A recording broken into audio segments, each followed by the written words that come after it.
Students in DCP last lecture के अंदर हमने बात करी थी क्रिस्टलीय ठोस और अक्रिस्टलीय ठोस के बीच में डिफरेंस के बारे में, अंतर के बारे में।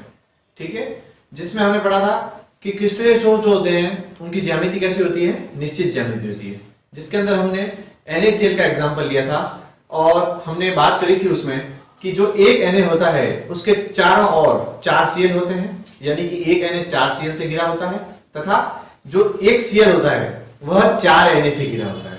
तो ये जो एक निश्चित ज्यामिति का व्यवस्थित क्रम हमें दिखाई दिया था, इसलिए हमने कहा था कि जो क्रिस्टलीय ठोस होते हैं उनकी ज्यामिति कैसी होती है, निश्चित ज्यामिति होती है। आज के लेक्चर के अंदर हम बात करेंगे क्रिस्टल जालक या त्रिविम जालक। ठीक है, हम इसकी डेफिनेशन की बात करते हैं उससे पहले मैं आपको बोल के बता देता हूं कि जो त्रिविम जालक होता है या क्रिस्टल जालक होता है उसकी डेफिनेशन हम किस प्रकार बोलेंगे। तो इसके लिए हम देखते हैं कि जो त्रिविम में क्या कहेंगे हम कि त्रिविम में अनंत बिंदुओं पर जो उसके अवयवी कण होते हैं, अवयवी कण कौन कौन से, आयन, अणु या परमाणु की निश्चित व्यवस्था के क्रम को हम क्या बोलेंगे, क्रिस्टल जालक या त्रिविम जालक बोलेंगे। तो मैं इसकी परिभाषा यहां लिख देता हूं कि त्रिविम में क्या बोलेंगे हम, त्रिविम में यानी कि 3D में अनंत बिंदुओं पर अवयवी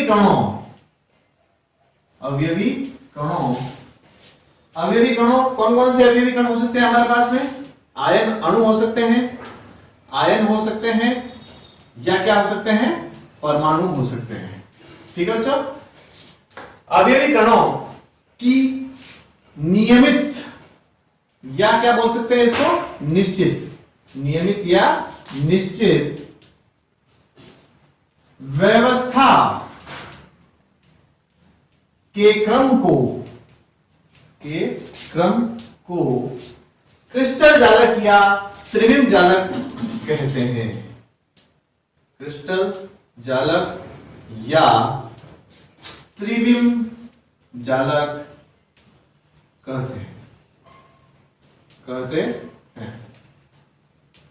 ठीक है बच्चों, क्या परिभाषा होगी, डेफिनेशन होगी इसकी कि त्रिविम में अनंत बिंदुओं पर अवयवी कणों यानी अणु, आयन, परमाणु की नियमित या निश्चित व्यवस्था के क्रम को हम क्या कहेंगे, क्रिस्टल जालक या त्रिविम जालक कहेंगे।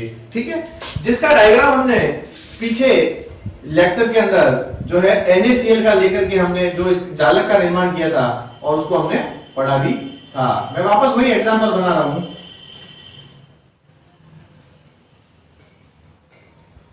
ये देखिए, अगर आपने पिछले लेक्चर के अंदर क्रिस्टल जालक बनाना नहीं सीखा था तो वापस सीख लीजिए। इसके अंदर हम इसको जिस प्रकार से लाइनें, तिरछी लाइनें खींचेंगे जिनको मिलाएंगे एक दूसरे की सहायता से आमने सामने। ठीक है, बीच की लाइन को बीच की लाइन से और इसकी बीच की लाइन को इसकी बीच की लाइन से। ठीक है बच्चों, अब इसको बीच में से हमने क्या कर लिया, ऐसे लाइन खींच दी। तो ये एक हमारे पास में क्रिस्टल जालक का निर्माण हो गया या क्रिस्टल तंत्र का निर्माण हो गया। इसे क्रिस्टल तंत्र भी कहा जाता है।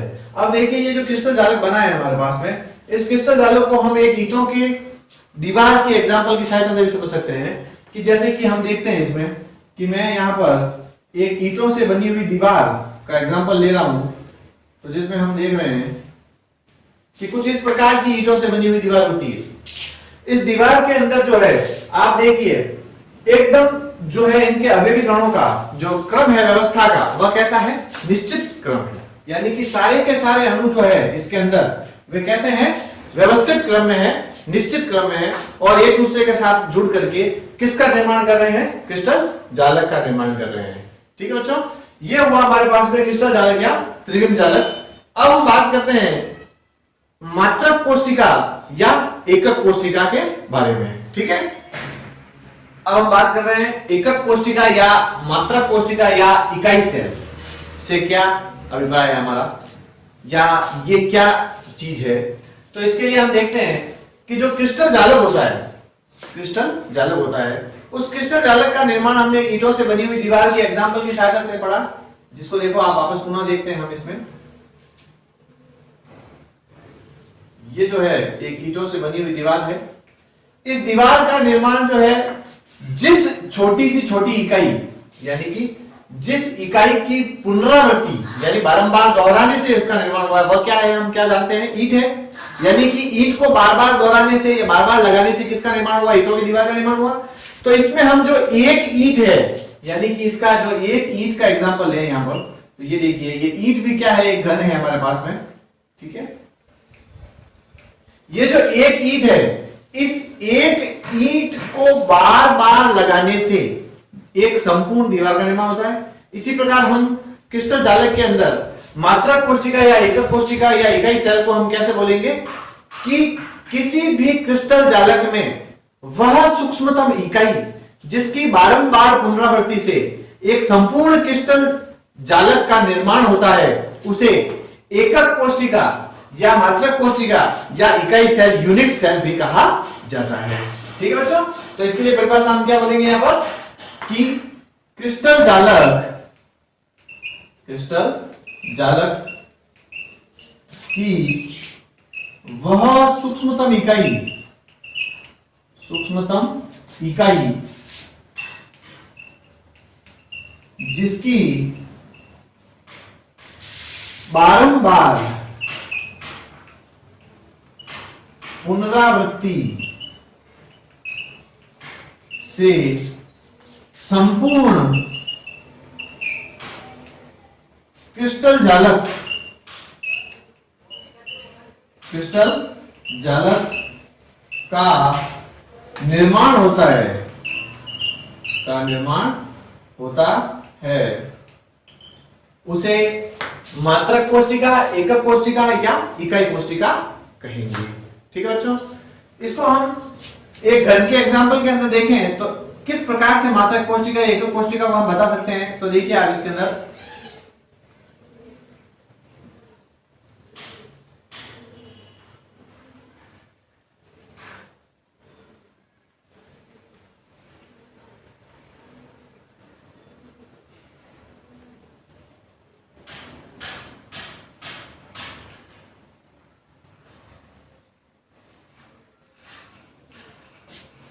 ये देखिए घन बना रहा हूं मैं क्रिस्टल तंत्र। अब यदि हम इसके अंदर बात करें कि एकक कोशिका या मात्रक कोशिका कौन सी होगी, तो सबसे पहले आप देखिए इसके अंदर कि जो ये हमारे पास में है, इसको मैं अलग कलर से बना देता हूं, ड्रॉ कर देता हूं। ये जो हमारे पास में है, ये संपूर्ण जो है वो किसको दर्शाएगा, मात्रक कोशिका को या एकक कोशिका को दर्शाएगा। तो ये एक क्रिस्टल तंत्र के अंदर किसका एग्जाम्पल है, मात्रक कोशिका या एकक कोशिका का एग्जाम्पल है। इस संपूर्ण जो संरचना है, इस संरचना की बारंबार पुनरावृत्ति यानी एक से अधिक इस प्रकार की संरचनाएं मिलकर के किसका निर्माण करेगी, पूरे संपूर्ण क्रिस्टल तंत्र का निर्माण करेगी। और जो ये एक इकाई है, यानी कि जो एक संरचना है, इस एक संरचना को हम क्या बोलेंगे, एकक कोशिका या मात्रक कोशिका या इकाई सेल, यूनिट सेल, जिसको इंग्लिश में कहा जाता है यूनिट सेल। ओके बच्चों, अब हम बात करेंगे मात्रक कोशिका या एकक कोशिका के पैरामीटर्स के बारे में। हम बात करेंगे बच्चों एकक कोशिका के पैरामीटर्स के बारे में। सबसे पहले बात करते हैं पैरामीटर्स। पैरामीटर्स का मतलब होता है कि एकक कोशिका जो होती है उसका माप चौक कैसे, कि लंबाई, उसके कोण, ठीक है, दो के आधार पर उसके माप चौक होते हैं। जैसे कि हम इसके अंदर बात करें कि एकक कोशिका के जो पैरामीटर्स होते हैं वो कितने प्रकार के होते हैं, तो इसमें देखो दो प्रकार के इसके पैरामीटर्स होते हैं, यानी दो भाग होते हैं पैरामीटर्स के। पहला होता है इनके अंदर अक्षीय दूरियां और दूसरा होता है इनके अंदर अक्षीय कोण। क्या होता है बच्चों, अक्षीय कोण। ठीक है, इसके बारे में हम डायग्राम से इसकी बात करें तो देखो आप, इसका एक डायग्राम बनाता हूं मैं, जिसके अंदर हम एकक कोशिका के पैरामीटर्स का जो है निर्धारण करेंगे। ये देखिए, जैसे हम इसके अंदर एक घन बना रहे हैं, इस घन की सहायता से मैं एकक कोशिका के पैरामीटर्स बनाऊंगा। तो आप देखिए, जैसे कि ये एक हो गया, इसका हम निर्देशांक बनाएंगे इनके अंदर, तीन निर्देशांक 3D। जैसे कि आप जानते हो कि ये संरचना कैसी होती है, 3D संरचना होती है। ये इसका एक्स एक्सिस हो गया, ये इसका वाई एक्सिस हो गया और ये इसका जेड एक्सिस हो गया। ठीक है, तो ये जो है हमारे पास में एक घन के अंदर जो है हमने इसकी तीन जो है क्या बनाए, निर्देशांक बनाए, x निर्देशांक, y और z, ठीक है ना, यानी कि x एक्सिस, y एक्सिस और z एक्सिस, ठीक है ना। तो अब हम बात करते हैं अक्षीय दूरियों की। तो इनके अंदर अक्षीय दूरियां कैसे होगी कि x अक्ष के अनुदिश, जो x अक्ष है उसके अनुदिश जो है उसकी दूरी को हम मान लेते हैं a, क्या मान लेते हैं a। इसी प्रकार y अक्ष के अनुदिश इसकी दूरी को मान लेते हैं हम b, ठीक है। और इसी तरह z एक्सिस की दूरी को हम मान लेते हैं उसके अनुदिश c, ठीक है ना। तो हमारे पास में जो इनकी अक्षीय दूरियां हो जाती है वे कितनी हो जाती है, 3 हो जाती है, a, b और c। अब हम बात करेंगे अक्षीय कोणों के बारे में। अक्षीय कोणों के बारे में बात करने से पहले मैं आपको साइड में छोटा सा लिख के बताता हूं कि a को हम मानते हैं अल्फा, ठीक है, b को हम मानते हैं बीटा और c को हम मान लेते हैं गामा, ठीक है।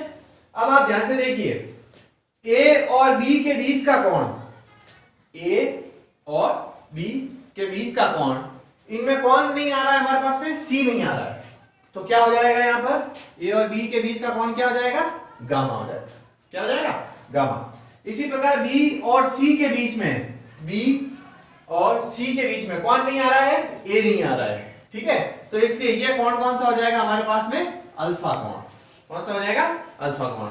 इसी प्रकार अब हम बात करते हैं a और c के बीच में, a और c के बीच में कौन नहीं आ रहा है, b नहीं आ रहा है, तो इसलिए यहां पर हम इसका कोण क्या लिख सकते हैं, बीटा, क्या लिख सकते हैं, बीटा। तो इस प्रकार हमारे पास में इनके तीन अक्षीय कोण हो गए, a और b के बीच में गामा, b और c के बीच में अल्फा और a और c के बीच में बीटा। तो हम यहाँ पर क्या लिख सकते हैं, इसका जो अक्षीय कोण हो गए वो क्या हो गए, अल्फा, बीटा और गामा। ये तीन प्रकार के हमारे पास में इसके अक्षीय कोण हो गए। तो यहाँ पर तीन ये हो गई अक्षीय दूरियां और तीन ही हो गए हमारे पास में यहाँ पर अक्षीय कोण। तो एकक कोष्ठिका के जो कुल पैरामीटर्स हो जाते हैं हमारे पास में वो क्या हो जाते हैं, 6 पैरामीटर्स हो जाएंगे। कितने पैरामीटर्स हो जाएंगे, 6 पैरामीटर्स। अब इन 6 पैरामीटर्स यानी कि अक्षीय दूरियां और अक्षीय कोण, इनके अंदर अंतर करके कितने प्रकार के क्रिस्टल तंत्रों का निर्माण किया जा सकता है वह हम एक सारणी के आधार पर पढ़ेंगे, ठीक है बच्चों। एकक कोष्ठिका के पैरामीटर्स के आधार पर ये जो सारणी है हमने बनाई है, इस सारणी को हमें याद रखना थोड़ा इंपॉर्टेंट है। देखो आप इसको कि ये जो एकक कोष्ठिका के हमने पैरामीटर्स की बात करी, ये जो एकक कोष्ठिका के पैरामीटर्स हैं, ठीक है, जिसके अंदर ये अक्षीय दूरियां a, b और c, ये अक्षीय कोण अल्फा, बीटा और गामा, इनके आधार पर जो है एकक कोष्ठिका के अंदर कुछ ऐसा परिवर्तन होता है, ठीक है, कि जिससे हमें 7 प्रकार के नए क्रिस्टल तंत्र प्राप्त होते हैं, ठीक है ना। जैसे उसके अंदर हम अंतर कैसे कर सकते हैं कि ये मान लीजिए आप हमारे पास में एक ईंट के आधार पे हमने कल पढ़ा था, तो इस ईंट के आधार पे जो है इसके अंदर देखिए आप, ये जो है एकक कोष्ठिका है, ये एक ईंट है, ये एक एकक कोष्ठिका है। इस एकक कोष्ठिका के अंदर इसकी लंबाई, इसके कोण के अंदर अंतर के आधार पर जो है ये हमें 7 प्रकार के क्रिस्टल तंत्र प्राप्त हुए हैं, ठीक है ना। तो अब हम बात करते हैं ये 7 प्रकार के क्रिस्टल तंत्र कौन कौन से हैं। पहला है हमारे पास में घनीय, दूसरा है द्विसमलंबाक्ष, तीसरा है हमारे पास में विषमलंबाक्ष, चौथा है हमारे पास में षटकोणीय, पांचवा है हमारे पास में त्रिसमन्ताक्ष और छठा है हमारे पास में एकंताक्ष और सातवां है आपके पास में त्रिंताक्ष, ठीक है बच्चों। अब हम इसके अंदर अंतर जो है इनकी अक्षीय दूरियों और कोणों के आधार पर पढ़ने से पहले मैं आपको एक चीज बताना चाहता हूं कि जिसमें जो ये पहला वाला हमारे पास में है वो सातवें वाले का क्या है, बिल्कुल ही विपरीत है, ठीक है ना। तो आपको दो तो बिल्कुल ही एज इट इज याद हो जाएंगे, ठीक है। कैसे कि घनीय जो है वो घनीय के अंदर तीनों अक्षीय दूरियां क्या है, बराबर है, यानी कि a is equal to b is equal to c and alpha is equal to beta is equal to gamma is equal to 90 degree, okay. Next हम बात करते हैं त्रिताक्ष की। त्रिताक्ष में देखो कैसे अंतर है कि a is not equal to b and b is not equal to c, okay. Also alpha is not equal to b and beta is not equal to gamma and gamma is not equal to 90 degree, okay. मतलब ये तीनों के तीनों क्या है, 90 degree बराबर नहीं है और ये तीनों की तीनों भुजाएं क्या है, समान नहीं है। जबकि इसके अंदर क्या है, तीनों की तीनों भुजाएं समान है और तीनों के तीनों कोण जो है 90 डिग्री के बराबर है, ठीक है बच्चों। तो इसमें जो है इसका एग्जांपल हो जाता है NaCl और इसका एग्जांपल हो जाता है हमारे पास में क्यूप्रिक सल्फेट यानी कॉपर सल्फेट CuSO4। ठीक है बच्चों, दूसरे की हम बात करें द्विसमलंबाक्स। द्विसमलंबाक्स मतलब नाम क्या है, द्विसमलंबाक्स यानी कि द्वि यानी कि दो, लंबाइयां यानी कि वो लंबाक्स यानी कि लंबाइयां कैसी होगी, सम। तो द्विसमलंबाक्स यानी कि दो लंबाइयां कैसी हो जाएगी, इसकी समान हो जाएगी, यानी कि A is equal to B and B is equal to not equal to C। Okay, और बात वहां की वहां, इसके अंदर अल्फा बीटा और गामा तीनों के तीनों कोण कैसे हो जाएंगे, 90 डिग्री हो जाएंगे। ठीक है बच्चों, और इसका एग्जांपल हम ले लेंगे SnO2, ठीक है, स्ट्रोंशियम ऑक्साइड। ओके, अगला है हमारे पास में विषम लंबाक्स। नाम क्या है, विषम लंबाक्स। विषम यानी कि कोई भी दूरी जो है इसके अंदर क्या नहीं होगी, समान नहीं होगी। विषम लंबाक्स नाम से पता चल रहा है, ठीक है, लेकिन जो इसके कोण होंगे वे तीनों के तीनों 90 डिग्री के बराबर होंगे। इसका एग्जांपल हम लेते हैं KNO3, ठीक है, पोटेशियम नाइट्रेट। ठीक है, अगला है हमारे पास में षटकोणीय। षटकोणीय को देखो, आपको याद करने के लिए जो द्विसमलंबाक्स पढ़ा था हमने, उसका एक एग्जांपल यहाँ पे लेना है, लेकिन कैसे कि जो है A जो है वो B के बराबर है, लेकिन जो C जो है वो इनके बराबर नहीं है। ठीक है, लेकिन इसके अंदर देखो कोण जो है इसका, यानी कि अल्फा और बीटा, ये अल्फा और ये बीटा ये तो 90 डिग्री होंगे, लेकिन जो ये गामा है हमारे पास में, वो गामा कितना होगा, 120 डिग्री का होगा। कितना होगा, 120 डिग्री का होगा। ओके बच्चों, इसका एग्जांपल हम ले लेंगे यहाँ पर ZnO, जिंक ऑक्साइड। ठीक है, अगला हम बात करते हैं त्रिसमन्ताक्ष की। त्रिसमन्ताक्ष में क्या होगा बच्चों, A, B और C तीनों ही दूरियां जो है वो क्या होगी, बराबर होगी। लेकिन जो कोणों की बात करें हम यहाँ पर, तो अल्फा और बीटा तो 90 डिग्री होंगे, लेकिन गामा 90 डिग्री का नहीं होगा। ठीक है, यहाँ पर एग्जांपल लेंगे हम CaCO3 का, कैल्शियम कार्बोनेट। ठीक है बच्चों, अगला है हमारे पास में एकंताक्ष। क्या है, एकंताक्ष। एकंताक्ष में क्या बात करेंगे कि जो A है और जो B है और जो C है, तीनों ही दूरियां क्या नहीं है, बराबर नहीं है। ठीक है, लेकिन अल्फा और गामा तो 90 डिग्री के होंगे, यानी कि अल्फा और गामा तो 90 डिग्री होंगे, लेकिन बीटा जो है, ये जो बीटा कोण है, ये 90 डिग्री के बराबर नहीं होगा। ठीक है, इसके लिए हम एग्जांपल लेंगे Na2SO4 यानी कि सोडियम सल्फेट। ठीक है, लास्ट हमने और फर्स्ट हमने पहले ही पढ़ रखा है। ठीक है, तो आप इसको एक बार वापस ध्यान से समझे, आप इस सारणी को याद कैसे करना है। तो आप देखो ध्यान से, शॉर्ट तरीके से बिल्कुल, कि जो गणिय है उस गणिय के अंदर क्या है, तीनों दूरियां बराबर है और तीनों कोण बराबर है। इसके साथ हमको याद करना है त्रिताक्ष को। त्रिताक्ष में क्या है, तीनों की तीनों दूरियां क्या है, असमान है, और तीनों के तीनों कोण असमान है। ठीक है बच्चों, इसी प्रकार द्विसमलंबाक्ष, नाम क्या है, द्विसमलंबाक्ष, दो भुजाएं समान होगी, तीसरी समान नहीं होगी, और तीनों कोण कैसे होंगे, 90 डिग्री होंगे। इसी प्रकार बात करें विषमलंबाक्ष की, कोई दूरी बराबर नहीं होगी, A is not equal to B, B is not equal to C, but alpha is equal to beta is equal to gamma is equal to 90 degree. Okay, अब हम बात करते हैं यहाँ पर षटकोणीय की। षटकोणीय में दो भुजाएं बराबर होगी, एक भुजा बराबर नहीं होगी, अर्थात A is equal to B and B is equal not equal to C। Okay, and जो अल्फा है और जो बीटा है वो तो 90 डिग्री होंगे, लेकिन गामा जो है वो कितना होगा, 120 डिग्री का होगा। कितना होगा बच्चों, 120 डिग्री का। ठीक है, इसी प्रकार त्रिसमन्ताक्ष की बात करें तो तीनों भुजाएं बराबर होगी। ठीक है, त्रिसमन्ताक्ष मतलब तीनों भुजाएं बराबर, लेकिन जो अल्फा है और जो बीटा है और जो गामा है, उनमें से अल्फा बीटा तो 90 डिग्री होंगे, लेकिन गामा 90 डिग्री का नहीं होगा। इसी प्रकार एकंताक्ष की बात करें, तीनों भुजाएं बराबर नहीं होगी, और अल्फा और गामा तो 90 डिग्री होंगे, लेकिन बीटा 90 डिग्री का नहीं होगा। ठीक है बच्चों, ये हमारे पास में एक इसकी जो है क्रिस्टल तंत्र के 7 प्रकार हमने पढ़े हैं, और 7 प्रकार किसके आधार पर पढ़े हमने, अक्षीय दूरियां और अक्षीय कोण के आधार पर। अर्थात हम यहाँ पर कह सकते हैं कि एकक कोष्ठिका के अंदर इन पैरामीटर्स, इन 6 पैरामीटर्स, कुल कितने पैरामीटर हो गए, 6 पैरामीटर्स, इन 6 पैरामीटर्स में अंतर करके हम 7 प्रकार के क्रिस्टल तंत्र बना सकते हैं। ठीक है बच्चों, नेक्स्ट वीडियो के अंदर हम पढ़ेंगे एकक कोष्ठिका के प्रकारों के बारे में। Okay, thank you.